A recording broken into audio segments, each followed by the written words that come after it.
19 నెలల కాలంలో కనీసం ఈ రాష్ట్రాల్లో కనీసం పట్టుమని 10 రూపాయల పెట్టుబడులు తేని, కేంద్ర ప్రభుత్వం దగ్గర పెట్టుబడులు తేలేని ఒక చేతగాని ప్రభుత్వం ఈ ప్రభుత్వం, ఒక అనాగరిక ప్రభుత్వం ఈ ప్రభుత్వం. నాకు కేంద్ర ప్రభుత్వంలో వాళ్ళు ఉన్నారు, అమిత్ షా వీళ్ళు ఉన్నారు. నేను కేంద్ర ప్రభుత్వంలో ప్రధానమంత్రి మోడీ గారు మీటింగ్కి వెళ్తే సెక్యూరిటీ తట్టుకోలేరు. ఈ పోస్కోలు కబుర్లు చెప్పటమే కానీ నీ వల్ల అమిత్ షా నీకు పక్కన కూర్చోబెట్టుకొని బిస్కెట్ పెట్టడం వల్ల, దూరంగా వెళ్తుంటే లాక్కొని వచ్చి చాక్లెట్ పెట్టడం వల్ల ఈ రాష్ట్రానికి ఒరిగిన ఉపయోగం ఏంటయ్యా పవన్ కళ్యాణ్? ఈ రాష్ట్రానికి నీ వల్ల జరిగిన ఉపయోగం ఏంటి? పోలవరానికి ఏమైనా నిధులు తెచ్చావా? ప్రత్యేక హోదా తెచ్చావా? రాష్ట్రానికి అమరావతికి ఏమైనా నిధులు తీసుకొచ్చావా? రాష్ట్రంలో అణగారిపోతున్నటువంటి, నిర్వీర్యమైపోతున్నటువంటి పంచాయతీల కోసం ఏమైనా నిధులు తీసుకొచ్చావా?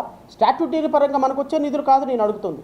మీరు వ్యక్తిగతమైన హోదాలో రాష్ట్రానికి ఏమైనా గ్రాంట్లు తీసుకొచ్చారా? చెప్పమనండి. మీ యొక్క 20 మంది ఎంపీల యొక్క ప్రోద్బలంతోనే కేంద్ర ప్రభుత్వం నడుస్తుంది కదా. మీరు ఈ రాష్ట్రానికి మీరు మద్దతు ఇచ్చి కేంద్ర ప్రభుత్వాన్ని నిలబెడుతున్న మీరు చంద్రబాబు నాయుడు గారు, ఈ రాష్ట్రంలో యువతకు ఉపాధి కల్పించడానికి మీరు తీసుకొచ్చినటువంటి ఒక ఫ్యాక్టరీ ఏంటి? మీరు తీసుకొచ్చినటువంటి పెట్టుబడి ఏంటి? మీరు తీసుకొచ్చినటువంటి రాష్ట్రానికి జరిగిన మంచి ఏంటి? ఇవన్నీ వదిలేసి ఏం చేస్తావా? మక్కిలు ఎరగొడతావా? ఎవరి రౌడీ షీటర్లే మక్కిలు ఎరగొడతావా? కాలు కాలు కీలు కీలు ఎరగదీస్తావా? అసలు ఉప ముఖ్యమంత్రిగా మాట్లాడాల్సిన మాటలేనా అవి? నేను రాష్ట్ర ప్రజలను అడుగుతున్నా, చాలా సీరియస్గా అడుగుతున్నా. కనకపు సింహాసనమును సునకమ్మను కూర్చోబెట్టిన వెనకట్టు గుణమేలమాను వినరా సుమతి అని నేను ఊరికే అనలా. ఈయనకంటే అధికారం రాకముందు ఒకేలాగుంటాడంట, అధికారం వచ్చిన తర్వాత కూడా ఒకేలాగుంటాడంట. అధికారం రాకముందు నువ్వేమైనా పెద్ద రౌడీవా? ఒక ఉప ముఖ్యమంత్రిగా ఈ రాష్ట్రంలో 5.5 కోట్ల మంది భవిష్యత్తు నిర్దేశించాల్సినటువంటి బాధ్యత నీ మీద ఉంది అని ఏమైనా మీకు సోయుందా? కనీసం మీ ఫ్యాన్స్, పవన్ కళ్యాణ్ ఫ్యాన్స్, వాళ్ళకి మంచి మాట, పెద్దరికం చిన్నరికం అసలుకే ఉండదు. ఒక విధమైనటువంటి ఉన్మాదంతో ఉంటారు. అఫ్కోర్స్ మీ కార్యకర్తలు కూడా అలాగే ఉంటారు. మీరే ఒక ఉప ముఖ్యమంత్రి హోదాలో ఈ రాష్ట్రాన్ని, పిల్లల భవిష్యత్తుని మార్చాల్సినటువంటి గురుతరమైనటువంటి బాధ్యత మీ భుజాల మీద ఉందన్నటువంటి విజ్ఞతను మర్చిపోయి కాళ్ళకి కాళ్ళు, కీళ్ళకి కీళ్ళు విరగొట్టి రోడ్డు మీద కూర్చోబెట్టి తోలు తీస్తా. తోలు తీయటానికి మనం ఏమన్నా చనిపోయినటువంటి చర్మకారులు, చనిపోయినటువంటి జంతు కళేబరాలు తోళ్ళు తీసేవాళ్ళు ఉంటారు. వాళ్ళు సపరేట్గా వాళ్ళని ఒక కమ్యూనిటీ పిలుస్తారు. ఆ కమ్యూనిటీని నేను అవమానించను, కానీ వీళ్ళని మనకి ఆ కాంట్రాక్ట్ ఏమైనా తీసుకున్నావా? మనం ఏమన్నా తోలు తీసే కాంట్రాక్టు? తోలు తీయటం ఏంటండి? ఒక ఉప ముఖ్యమంత్రి, రాజ్యాంగబద్ధమైన పదవి కాకపోయినా మంత్రిగా ఉన్నావు కదా, ఒక ఉప ముఖ్యమంత్రి, ఒక పెద్ద పోర్ట్ఫోలియోలో హ్యాండిల్ చేస్తున్నావు కదా, ఒక రాష్ట్ర పార్టీ అధ్యక్షుడివే కదా, తోలు తీస్తావా? ఎవరు తోలు తీస్తావు? కీళ్ళు ఎరగొడతావా? మక్కలు ఎరగొడతావా? ఎముకలు మొత్తాన్ని బయటికి తీస్తావా? రోడ్డు మీద పడేసి మీరే అలా మాట్లాడితే ఈ రాష్ట్ర పోలీసులు ఇంకెలా ఉంటారండి? రౌడీ షీటర్లు క్రైమ్ చేస్తే చట్ట ప్రకారం వాళ్ళని డీల్ చేయాలి. యోగి ఆదిత్యనాథ్ ట్రీట్మెంట్ ఇస్తావా? యోగి ఆదిత్యనాథ్ ట్రీట్మెంట్ ఎవరికి ఇవ్వాలో నేను చెప్తా. ఇప్పుడు ఈ డాక్యుమెంట్లో నువ్వు వాళ్ళకి ఇస్తావా లేదో నేను చూస్తా. బహుశా యోగి ఆదిత్యనాథ్ ట్రీట్మెంటు రౌడీలకి ఇవ్వాలా? పాప రౌడీలు ఏముందండి, ఒక 1000 రూపాయలు, 2000 రూపాయలు, 5000 రూపాయలు, 10,000 రూపాయలు ఇవ్వలేదని వాడిని ఇండి బెదిరిస్తారు. తమరని అడ్డం పెట్టుకొని కోట్ల రూపాయలు సంపాదించుకుంటున్న వాళ్ళ కీళ్ళు ఎలా ఎరగదీస్తావో నేను చెప్తా. 1 by 1 వస్తా, డాక్యుమెంట్లన్నీ చూపించి తమరు సనాతన ధర్మాన్ని ఎలా కాపాడుతారో, ఈ కీళ్ళు ఎరగొడతారో, కాళ్ళు ఎరగొడతారో, చర్మం తీస్తారో, తోలు ఎలిసేస్తారో, రోడ్డు మీద మెడ మీద కాలేసి తొక్కుతారో నేను చూస్తా. జన సైనికులు దొక్కుతారా? కార్యకర్తలు దొక్కుతారా? వారి అధ్యక్షుడు పవన్ కళ్యాణ్ దొక్కుతాడా? సనాతన ధర్మాధికారి తొక్కుతాడా? నేను చూస్తా. ఈరోజు రాష్ట్ర ప్రజల తరపున నేను అడుగుతున్నా. ఇలా ఒక ఉప ముఖ్యమంత్రి హోదాలో ఉన్నటువంటి ఒక మంత్రి ఇంత అప్రజాస్వామికంగా ఈ విధంగా ఒక రౌడీలాగా మాట్లాడితే ఈ రాష్ట్రంలో పోలీసులు ఏమంటారండి? మొన్న తెనాల్లో ఒక 3 యువకుల మీద గంజాయి కేసు పెట్టారు అని రోడ్డు మీద పెట్టి అరికాళ్లతోటి ఒక పోలీస్ ఆఫీసర్ లాఠీతోటి ఎంత క్రూరంగా హింసించాడో తెలుసు. రేపొద్దున ఆ పోలీస్ ఆఫీసర్ ఏమంటాడు? పవన్ కళ్యాణే తోలు కాళ్ళు కీళ్ళు తోలు తీసేసి వాళ్ళ మట్టిలు ఎరక్కొట్టమన్నాడు. తప్పే ఉందయ్యా, నేను చేశాను. ఎస్, కరెక్టే, చేశారు. నేను అడుగుతున్నా, అమ్మ హోమ్ మినిస్టర్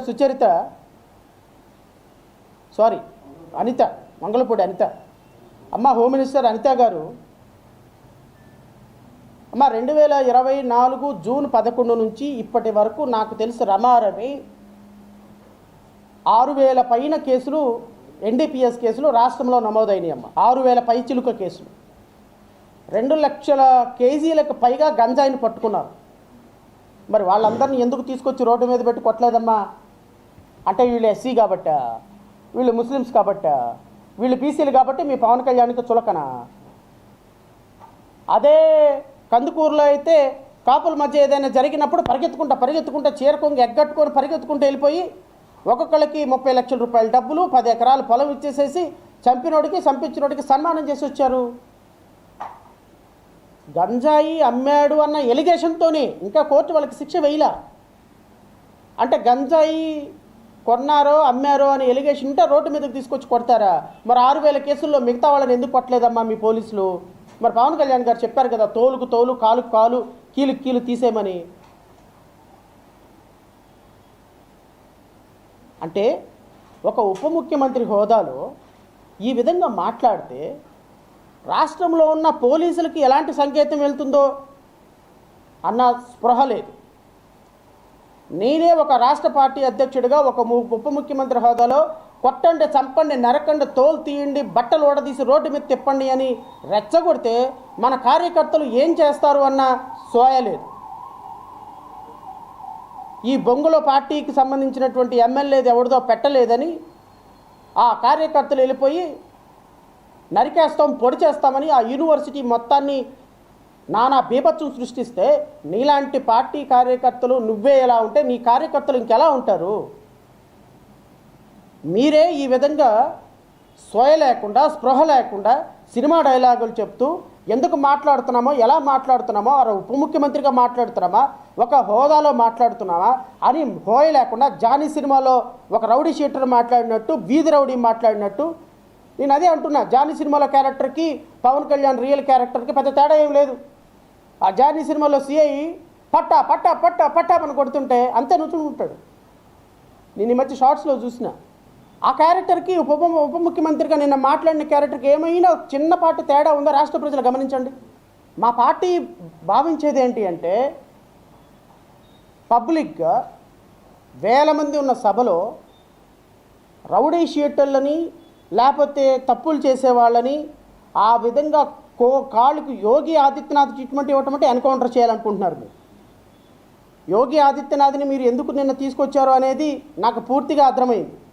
ఎందుకు అంటే యోగి ఆదిత్యనాథ్ వాళ్ళ రాష్ట్రంలో రౌడీ షీటర్లుగా ఎవరైతే ఎస్సీలు, ఎస్టీలు, బీసీలు, మైనారిటీలు ఉన్నారో అని భావించారో రౌడీ షీటర్ల మొత్తాన్ని ఎన్కౌంటర్ చేయించేశాడు, ఎక్సెప్ట్ హిందూస్ని తప్ప.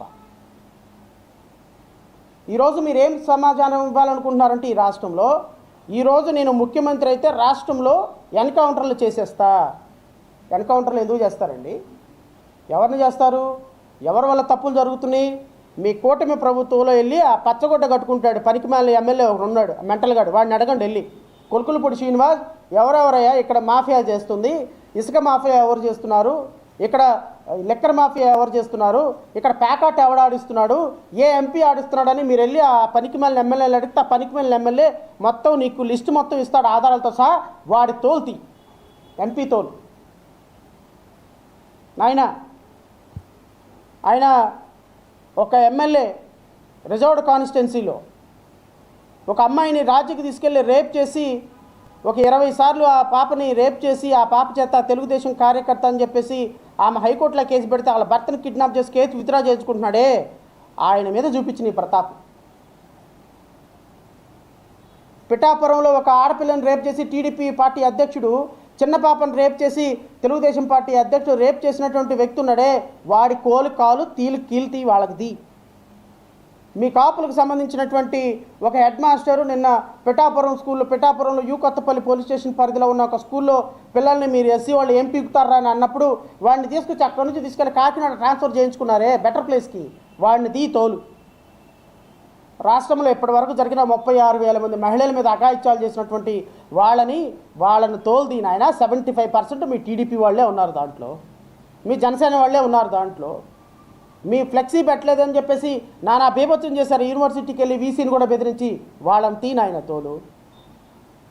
సుగాలి ప్రీతి కుటుంబానికి నేను గర్భం నిండా వీర్యం ఉందని ఊగిపోయావే, ఆ నిందితులు చక్కగా ఫారెన్ వెళ్తున్నారు, నువ్వు మగాడివైతే మనగాడివైతే పెద్ద హీరోవైతే తోపు తురుంకానవైతే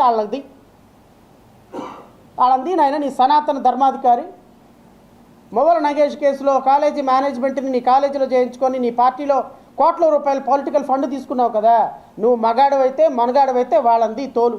ఊరికే సోది మాటలు సొల్లు మాటలు పబ్లిక్ మీటింగ్లకు వచ్చి మాట్లాడి ఎవరిని పూల్ని చేద్దామని మీ ఉద్దేశం?